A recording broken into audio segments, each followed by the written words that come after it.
Hey, this is Eric from Catching Light. Hey, this is Hemp. Hey, this is Glenn. Hi, I'm Steve-O.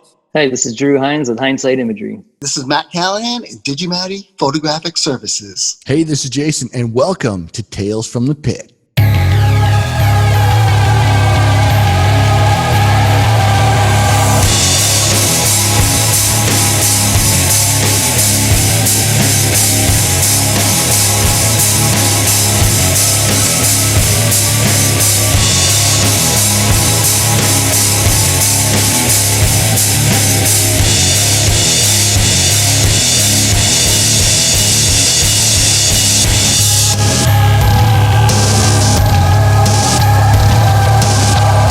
Hello and welcome to Tales from the Pit, the behind-the-lens access for concerts and photography. Today is our part 2 with tour manager Shelby Hansen. We hope you enjoy the show. So, Shelby, a lot of people recognize the phrase, the show must go on. Is there ever like a mishap or something that happened during a show that obviously, you know, you caught in the middle of it that the audience might not have seen, or a story you might be able to share like that? That comes to mind? Boy. You know, nowadays I think a lot of it's like PA type stuff. Like, everything's so digital. You know, you might have like a guitar rig or a in-ear rig or something, like an in-ear rig going down. That's happened.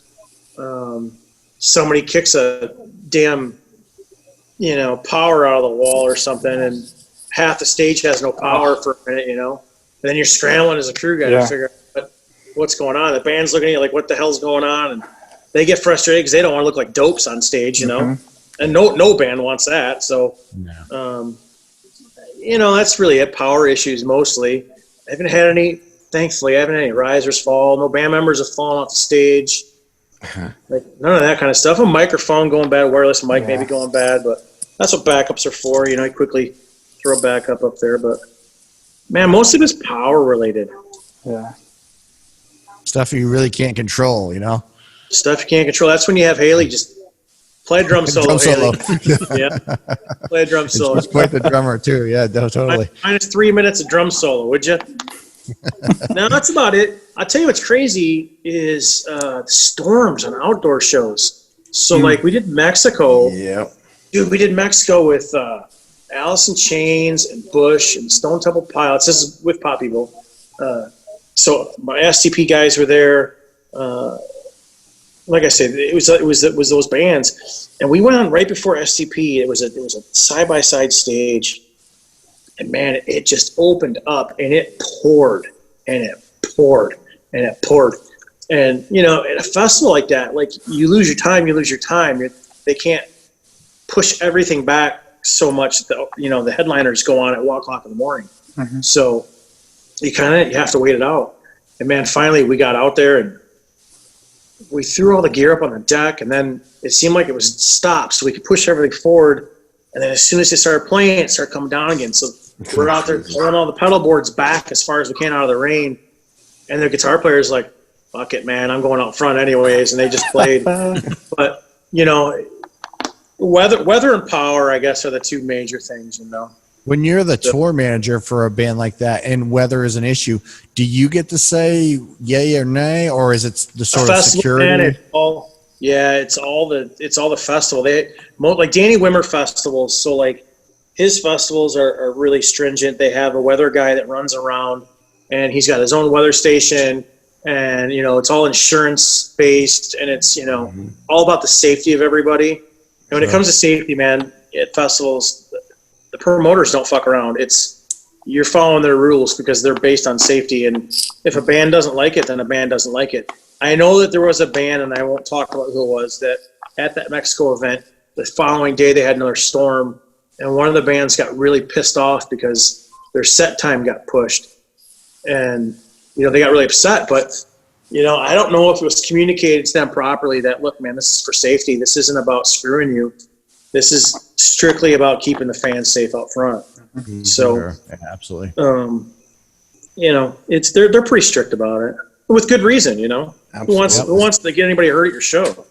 Yeah, definitely. Yeah, we have. You know, I don't know. I think it's maybe the fire marshal. Somebody like that is at our venue, they safety is extremely important, the highest priority. Yeah. And we've had shows where we're covered in our venue for the most part, but when you have a big thunderstorm coming through, it's shut it down until it passes. So yeah, we've been there. Yeah, that's at your shed venue you're talking about? That's at the Bank of New Hampshire Pavilion. Yeah.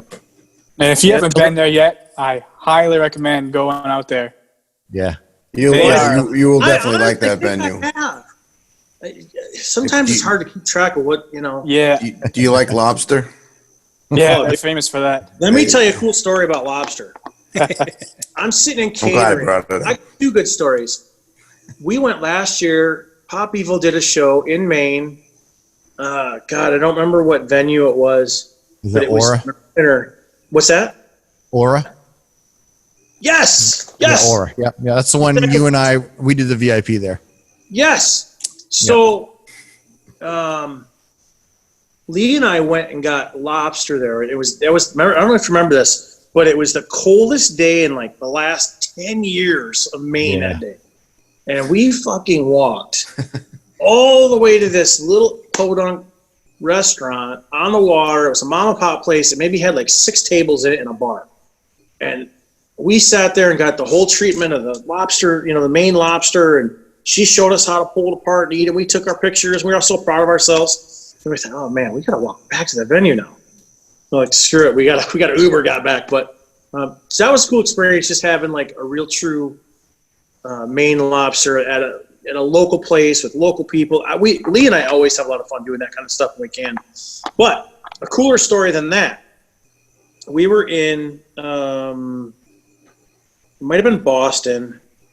I don't recall if it was Boston or maybe Philadelphia. Seger had lobster in catering, and they were full lobsters. Wow. I'm sitting at a table, and a couple of the band guys and Bob and his wife are sitting at the next table over. And he can see me, and I'm sitting there trying to remember what Lee and I learned in Maine, and I'm twisting this, and I'm trying to do this, and I know that I set it down, and I'm looking at it like, what have I done to this thing? Like, I've destroyed it.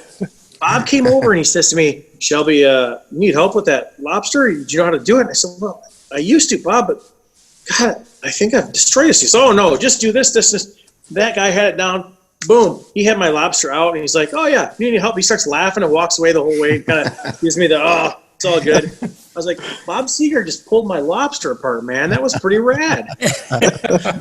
There's nothing clean about that lobster when you're eating it, ever. Especially when I'm doing it. I make a mess of it. That's cool. Good story. So can I ask you, so you've done a lot of shows. Some shows are kind of crazier than others. So when you were on, so STP has, a history of a lot of wild stuff. Any crazy moments with touring with them at all or anything? No, man. Those guys have gotten to a point in their career where they just want to play music and they don't want drama. And,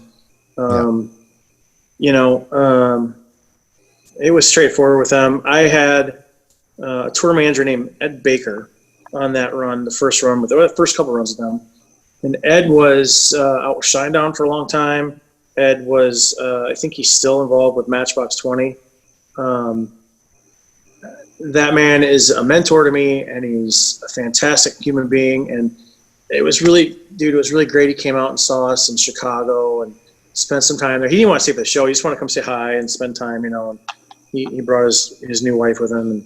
And so that was cool. But I guess really the only STP story I have that was kind of crazy, is more cool than anything, was when they were getting ready to make the decision or, kind of introduce them to like their families and management, whatever. When Jeff came in, we were in California, in LA at one of the rehearsal places. And it so happens that one of Jeff's buddies that he's known from a long time in New York, he was there, and one of his best friends was Chester. And Jeff didn't know it, but Renee put Chester on the guest list for this thing. And, and Chester's the singer of the band. He's on the damn guest list, right? So he came, and he got up in the middle of the set. There's maybe 30 people in the room, man.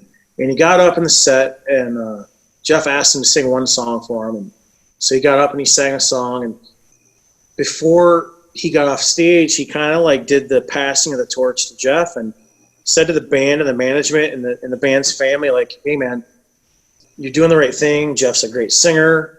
I'm really proud of this band. You know, like gave the whole positive, you know, it was a complete passing the torch. And it was a really, really cool moment to see. And especially now that Chester's not with us anymore, it was, you know, it was cool to be part of that and spend some time with him that night. And, you know, we had some really cool conversations. We were laughing in the parking lot with him and, you know, Jeff, and it was a really cool experience. I'm really glad and feel fortunate that I got to be part of that. So to see my friend that I grew up with here in Detroit now sing for that band and watch the passing of the torch in private, so to speak, was man, that's one of those moments, you know. So if you call that crazy, it wasn't Scott Weiland type stuff, but it was just a really great singer too, so it's well earned for him. Yeah, and you know what really stinks about being in that position, and it's not a stink, you know, it doesn't stink, but you're never going to be that original guy. You're always going to have the naysayers. You're always going to have people giving you a hard time. And man, listen, he just came in and is doing the best job he can do, and the band likes him. And management likes him, and I think there's a core group of fans that really like him. No, he's not Scott Weiland, but I'll tell you what he does. He won't do the signature stuff. He won't come out with the megaphone. He refuses to do that. He said, that was Scott's thing. I'm going to respect that. I'm not going to use a megaphone. Right. So there's things like that he's done on his own to say, like, you know, I'm not going to sign a CD that Scott was on because it's not my work, man. You know, so you know, he's like, give me something else to sign. I'll sign you. If you got a ticket stub, I'll sign that, whatever. But he's in a tough spot because those guys, you know, they've been a great band for so long that it's just a rough spot to be in. And he handles it well, man. When I see him, he comes home and I'll see him. And, you know, he's got smiles. He's still the same guy, man. He hangs out with his family. And, you know, his parents are so proud of him. And it was really cool to see. I had a relationship with him before Stone Temple Pilots, as I said earlier, and his dad, man, wanted nothing more than his son to live his dream, and he is. And I know that his dad is super proud of him, and you know, I'm proud of the whole family, the way they supported him. To be honest with you, he just, you know, good for him. He made it. Good for him. I don't know what else to say. I'm proud of him. Yeah. I'm glad he's there. You know, it's amazing. It's amazing how people can kind of fill into those roles like that. You look at, you know, kind of like what you were talking about. Look at Arnel Pineda. What he was able to do with Journey, you know, his whole story is just incredible. Also, you know, coming from Manila, and a lot of times you kind of close your eyes and you listen, and you're like, it sounds a lot like Steve Perry, you know. Yeah.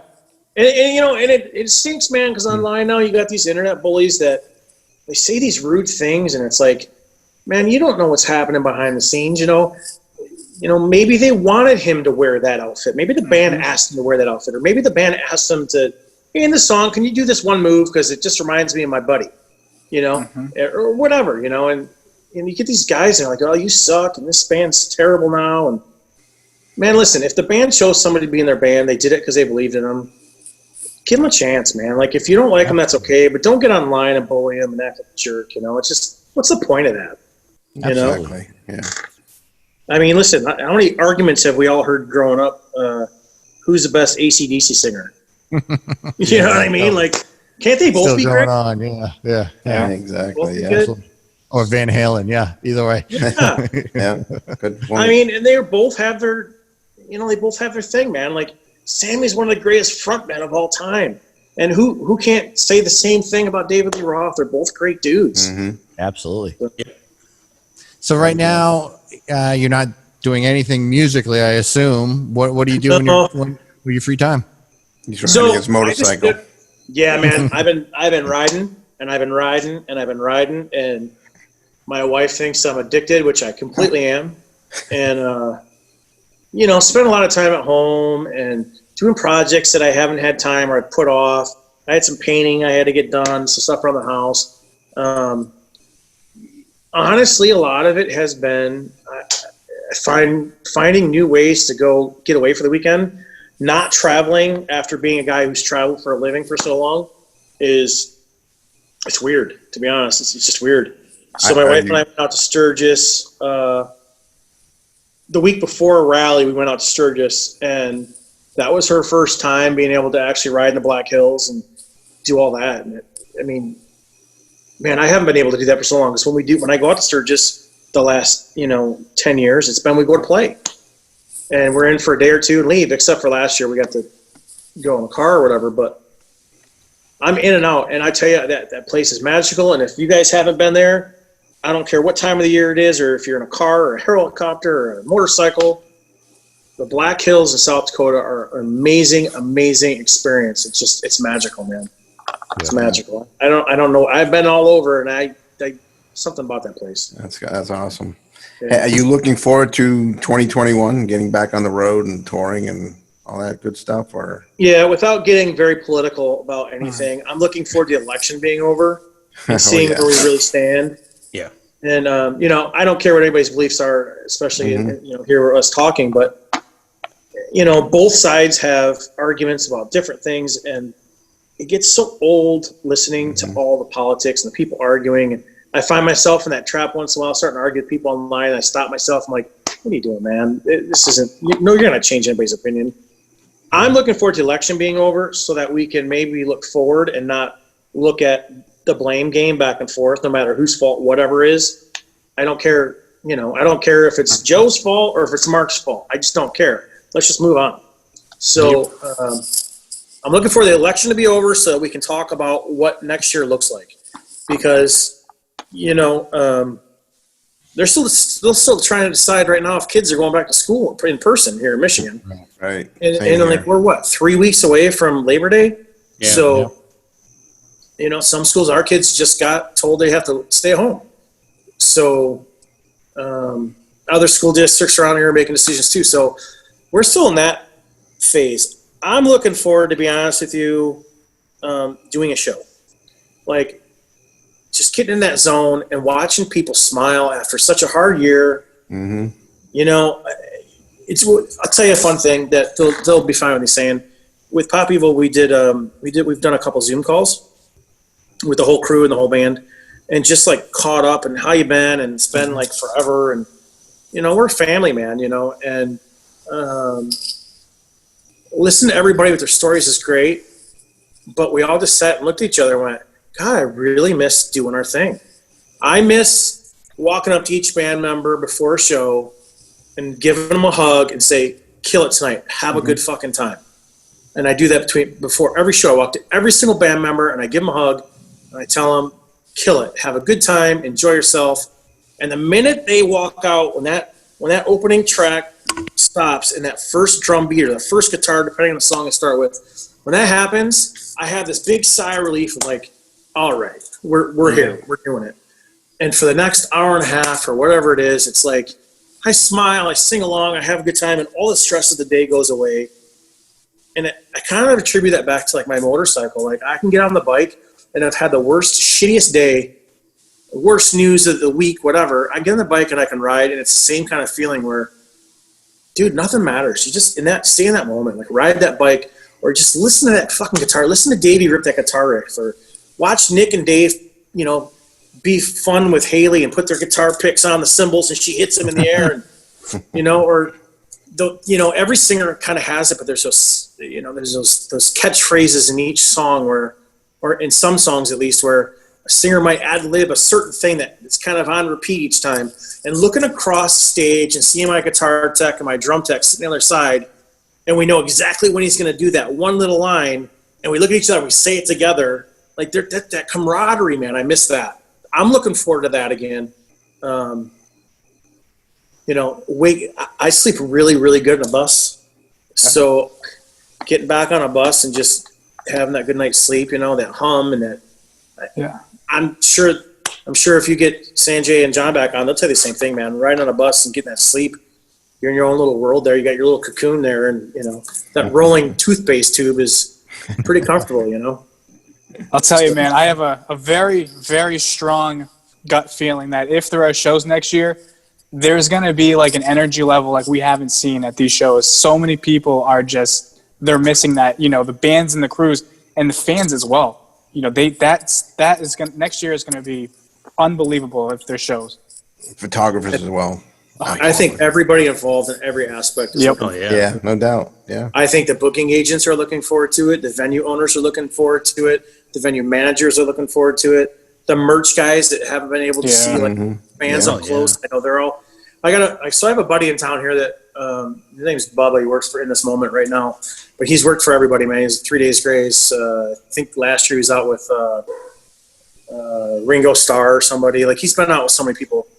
He and I have done a lot of motorcycle riding this year together because he's only half an hour from here, and he can't sit still. He's home, and he's calling me. He's like, "Dude, I think I'm gonna run to Nashville and go grab my work box, or I'm gonna run up to see my dad in Iowa, or I'm gonna run down to North Carolina." And I'm like, "Man, like I can't just as much as I want to just take off. I can't take off that much. My wife would kill me. I'm home finally, kill me. Like I can't just keep taking off." So I know like him and a lot of other guys, man. My buddy Brian, that he's the front of house guy for In This Moment. He's done some work with us or whatever. He's the same way. Guy can't stay still, and he keeps finding new things to keep him busy. He got into kayaking. He's gotten into all kinds of other things, and he's just trying to stay busy. Everyone's just trying to stay busy and keep their mind focused because what they're used to doing and the routine. Everyone thinks that it's not such a routine because you're going different places, but every day ends up being the same. It's routine. You're doing the same shit every day. And when that's taken away from you, not by choice, you guys do the same thing. Like you probably have your pre-show routines or your, maybe at like 4:00, you're checking all your gear to make sure your batteries are, your batteries are fully charged and you got the right lenses and the right bags and, whatever the case to be in your aspect, but not having those routines after having them for so long, it fucks with your head. So Slow year. Yeah. And, I feel bad for some of these guys that don't have families, that, they're young guys that have been on the road for, 10, 15, 20 years and they don't have families. So they've been sitting alone. My merch guy is probably the biggest sweetheart, in all of touring. The guy gives every single person he ever meets a hug. He never says a bad word about anything. He's got this miraculous beard that all the women seem to love, And I know he's a single guy and he's down in Nashville, or not Nashville, Baton Rouge. And, I'll call him. You can hear his tone is different, he misses people. And I'm sure that it's not just the music industry, but it's the entertainment industry. Our whole job, your guys' job, our job, all of it, is to make people smile, man. And everybody needs that right now so bad. Between the politics and if you believe in COVID or don't believe in COVID, and everyone's struggling with cash, and people just need to smile, man, and find that happy place that music brings them. Yeah, get that release. Yeah, Absolutely. Yeah. Can't wait for. You got some Hey, great Jay. points there. It's real good points. That's Jay, nice to hear. yeah. Now, if we could get a bunch of roadies together, get some gaff tape, some Sharpies, and we all just go to Washington, kick those guys out, and show them how to put on a show. We could probably fix all these problems, Yep. Agreed. There you go. Put a guitar tech in the White House. I bet you we'll get some shit done. And I don't Hey, care who's Jay. there now. It could be next Shelby year. for president. There we go. There it is. That's awesome. Jay, wasn't Justin from In This Moment? Justin Yes. Press was, Yeah. you know Justin, right? Yeah. Yep. Yeah, we Yeah. had him on a little while ago. I Yeah, saw we that had him. episode. Did you? Oh, Yeah, cool. part one. Yeah, we got a few more of his. We got to release too. So cool. Yeah, I'm gonna reach out to Brian as well too. Arswick? Yeah, Yeah, he'd be glad to come on. He's good. He's a good seed, that guy. He's awesome. a good guy to have around for sure. And his sound, man, he is a great sound, man. When they came through Portland, and I was talking with them, Halloween last year, and their sound was monstrous. They sounded fantastic. He works hard. I know that even like last week, he's been in Florida, and then he went back to Nashville. But like in the last week, I know he was in not a recording studio, but in a rehearsal spot, and he was playing some live mixes that they had. He was remixing them and just learning and adding stuff to his mix and some other tools, and working on his sound and trying to hone his craft. He's not the only one, man. There's a lot of guys doing that, and that's amazing. We in town here have a guy, his nickname's Tater. He's probably one of the best monitor engineers in the world. Like, he's one of those guys from Digico that everybody respects, and I know he's got a shop not too far from here, and he goes in all the time and works on his stuff. And he was Chester's guy for a long time, Lincoln Park's guy, but I think he did some Judas Priest, and I think he was out with Seger for a minute, and I think he even did some Kid Rock at one point or whatever. But he's been out for years and years. I mean, he's done this longer than I've been out of diapers, I think. So guys like that are still working, and they're still trying to find ways to improve their skills. And it's important, especially for a sound guy, because that technology changes so rapidly. It's like your 40 stuff, right? Your editing software changes so rapidly, or whatever. You might have equipment changes, like just like guitars come out every year. You get new gear that comes out every year. But with the sound reinforcement stuff, you got patches that come out and all kinds of stuff, and it's all computer driven, so stuff changes constantly and improves and whatever. So those guys are constantly learning. Even if they've been doing it for 20 years, there's still so much to learn every year. I've got a son that just graduated Berklee College of Music right in December, right when COVID kicked off, and he's a sound engineer.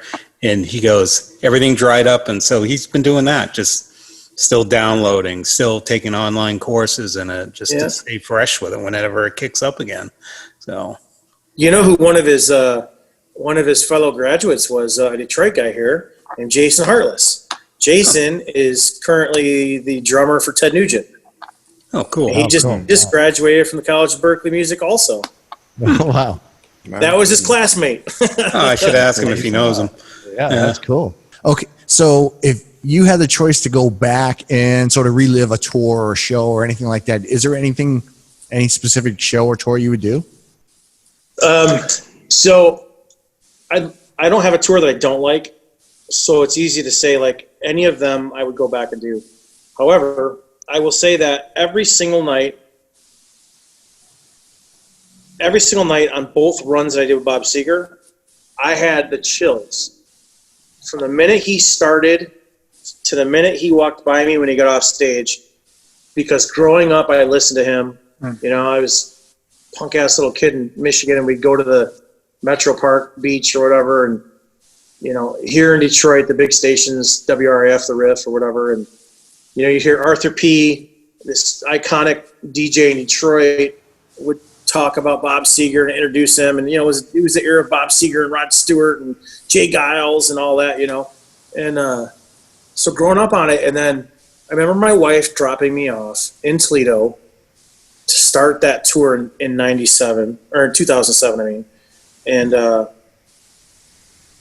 2017, I get it right. Okay. Dropping me off for that tour, and I said to her before I got out of the car, I go, man, I'm really nervous. Like, I know what I'm doing. I know I'm going to do a good job, but this is fucking Bob Seger, man.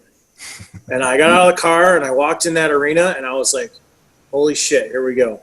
And we started rehearsing that day. And Bob is he's a very driven musician, and he's very specific about what he wants. And I think that's what makes him so good. And even in the role that I had, in that particular tour, I was running his teleprompter. And, he doesn't use the teleprompter. He doesn't sit there and read it. He uses it for the cues for maybe all right, what's the next verse again? Because he's got so many songs. And so, and he would change songs every night. Every night was a different song or different set list. And there'd be 3 or 4 different changes each night. So to keep up with him and what he's doing, and sometimes he had a habit of singing a song a certain way that wasn't the original lyrics that I was told to have in his teleprompter. So now I'm trying to find where he's at in the song, plus stay with the band. And man, my palms are sweaty. And I remember standing there, and his wife was standing next to me at one point. She kind of tapped me on the shoulder. She saw me struggling, and I was like, I just don't want to fuck it up for Bob, man. Like, I don't want to be the guy that ruins this fucking song, you know. And after that first show, I settled in. I was good, but it took me a full show to settle in and go, all right, I'm good. I can do this, and I knew I could, but you know, it's Icon, man. You know, I mean, I don't know how else to say it. So that tour was amazing, and I loved everything about it. And it broke my heart when he hurt his neck, and we canceled the rest of that run. And you know, I feel very privileged to have been able to be on that tour. But then, you know, I go back to with Jeff before he's an STP, and we did the overseas in Middle East. I mean, man, we were hosted by the Princess of Jordan, and you know, we met the King of Jordan, and we got to go see all these religious places that are just, you know, iconic, and you know, just to see all that, and like see the tradition and see the people of Jordan, of how not only respectful but welcoming they were. Some of the crew and I went out, you know, like in Amman one night just to go see the town, and they didn't know who we were or why we were there, but you know, obviously we weren't Jordanians. And when we would go into a restaurant, they would ask us, you know, give us a menu. Like, we don't speak Arabic. Can you help us? Where are you from? America. Oh, we help you. And they would just come out and fill up the entire table full of food. And it was time to pay, and it was like somebody in the restaurant paid for our food. Like, they're like, no, you're our guests. You're our guests. You're not paying. Wow. And it's amazing. Like, you don't expect that, but you know, we get a really wrong impression with media, and when it comes to other countries and other people that aren't like us. And I gotta tell you, man, every time I get to step foot on another country I've never been and experience their way of life and their culture, and it's an amazing experience. And those tours are special because, you know, you get to see people for what they are, not what you're being told they are by the media. And I left Jordan a different man. I went there not thinking that we were going to have that great of a time, because, you know, you hear about all of the different things going on, but we had a great time in Jordan. We had a great time in Turkey. We had a great time in Egypt. Like, man, it was a great experience. So that tour also, like, I can't. And then the first tour, being a tour manager of Pop Evil, like, was an exciting time for me, because it was new to me and it was my responsibility, and I was either going to shine or I was going to fail. And the fact that the band was happy with what I did and management was happy with what I did by the time it was over, and the reaction of my crew and the band members, and so that was a special one. Like, man, every day on tour is special. Every day on tour is a memorable one, and I wouldn't give it up for anything other than my family. That's awesome, dude. So tough, yeah, it's great. tough answer to give you specific, but they're all special. You nailed it. That's good. And there's a lot of truth to what you said about other countries, because I've been to Dubai, and it's completely not what I expected. Yep. Till I hit the ground, and it was like, wow, this place is amazing, and the people are great. On that tour, we went to Dubai, and you know, I don't know, did you get to go up the Burj and go to the top? Well, I have a little story behind that, because my stepdaughter lived there for 6 years and worked there, so I went to visit her, and we were going to go up to the Burj Khalifa. However, when we got to check in, they looked at my shoes and says, "You have the wrong shoes on. You can't go in." Really? They were that specific. Yeah, they had to be dress shoes in a certain way. Yeah, they're very, very picky about certain things. Yeah. We did it. There's that river. I don't know if you remember, but there's a river that kind of goes through downtown there. Yeah. And one of the things we got to do is somebody, I think it was the promoter or somebody, set up a boat for us. No, I'll tell you what it was. So the Princess of Jordan's sister is married to the ruler of Dubai. Okay. Somebody in their, you know, world, I don't know if they say, you know, their people or whatever, but somebody in their world that worked with that family set up for us to have a boat, like just a large, kind of, not a party boat, but just kind of like a large boat. And we got to cruise through Dubai at night on this boat and just kind of go around. And we took a photo, and everybody that's in that photo uses that photo all the time. still to this day, because it was such a great night. It was an off night. We're in Dubai. It was an experience that none of us will ever have again, you know, especially with that group of people. And it was cool, man. Like, so what's funny is the sound guy that I brought in for that is still the sound guy for Pop Evil. I brought him with me to Pop Evil too. And him and I, man, Nate and I have been to, I think the last count, we've been to 24 countries together. 24 countries, every state in the continental U.S. The only thing we're missing is Alaska and Hawaii. We've been everywhere else. And like him and I, man, like he's my brother, you know, and being able to experience something like that with somebody that you're close to it's amazing, man. It's amazing. Awesome. That's great. It's so cool that, you know, you guys are so tight and you have such cool opportunities and stories. It's, you know, this is kind of why the reason we're doing this is just to kind of learn about those experiences. Cause ours is obviously very, very select, you know, very controlled environment. But you guys also have those moments, man. You guys will have artists come to town and then they're in your house and you get to showcase them in your place. And that's special too, man. That's its own kind of special, you know? Yep. So, I mean, you're capturing the fun that those fans are coming in your house to see whatever band's there that night. And that's a special thing too, man. I mean, we might be on different sides of what's going on, but you guys are just as important as we are, because if you can't capture it, you know, are you going to remember that moment 20 years later? Or are you going to look at a photo and go, God damn, I remember that. That was so much fun. Yeah. So it's what you guys do is special too. And I appreciate photographers in general and videographers and everybody that goes in any kind of creative of a show. Like, without any of those elements, it's not the show that it is, you know? We want to thank you so much for coming on. And I just want to say, you know, it was great to meet you guys in the past. And like I said, you guys were so cool to us. And, you know, just want to give a big shout out to you and your crew, and big shout out to Lee and the team. Cause, you know, I'm a huge Pop Evil fan. So I'm really honored that you would come on and do this with us. So I just want to say thank you for joining us. Yeah, no, man, thank you for having me and the other crew dudes that you're having on your show. And it's a fun way to pass some time and still have the music in our lives, even for, you know, a couple hours on a Tuesday night. You know, it's cool, man. I appreciate what you're doing, and I know that there's other folks doing the same kinds of things, and that's important, man, because it keeps it kind of fresh, you know, and doesn't let us forget too long about where we want to be and what's going on in the rest of the world. So thank you for having me, and thank you for coming. I really enjoy watching your show too, so I'm going to keep watching too. So if people want to learn more about you, Facebook, Instagram, you want to share any of that? I mean, sure, if anybody really wants to follow me, they're more than welcome to.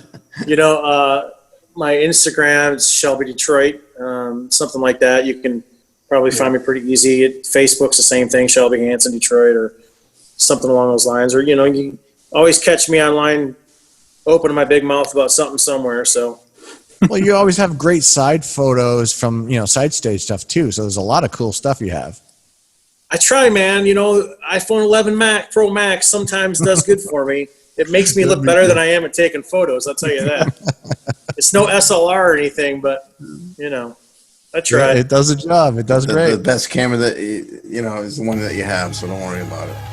Is that how that goes? Something like that. Yeah. Something like that. Ignore me. Hey guys, thanks for watching. Be sure to smash that like and subscribe button.